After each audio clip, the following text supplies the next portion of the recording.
I'm Valeria, this is Patrick, and we are Sunstorm Studios.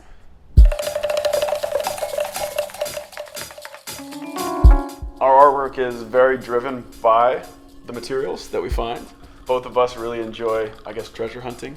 We spend a lot of time when we're traveling or when we're walking around Hong Kong, just digging through piles of old things. Yeah, the bigger the better. We use a lot of recycled electronics. We use a lot of LED lights, and we use a lot of metals. And paper, lots of paper. Recycled paper. I think our artwork would not really have been inspired so quickly in the beginning if it weren't for lights. Not all of our pieces have lights, but light plays such a big role, in perspective and shadows and how we really piece together the papers as well. Light has begun and ended a lot of our processes. We love walking down Jean Choupeau. Sort of in the middle, there's this street, Apelieu Street. And up and down the street, you see 40 or 50 different light shops, all kind of selling different LEDs, trying to suck you into the shop with their creative LED display. And spending time in that neighborhood has inspired a lot of our work. I think mixed media is the easiest word to describe what we do.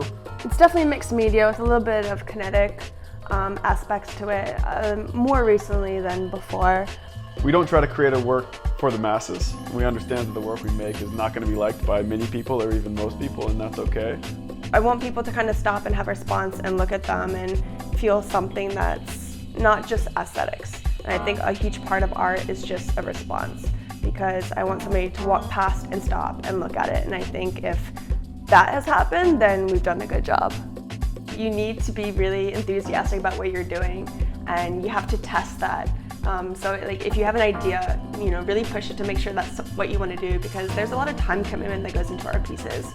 And if you're not thrilled about it, it's just not going to end up working well.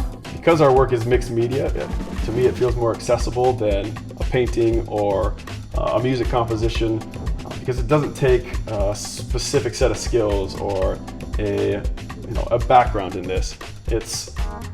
I find these materials that inspire me, I find a way to put them together in a way that feels interesting, that feels like it speaks to my creative process, and I hope that when others see our work, it'll inspire them to create their own compositions based on unique elements. Or just appreciate it as well. A lot of art goes unappreciated. It's just foreign, nobody really pays attention to it, and I feel bad for all those artists that put so much of themselves in their work. So for me, like you say, for it to be unique and people to be inspired by it, for me, it would definitely be just appreciate it, notice it.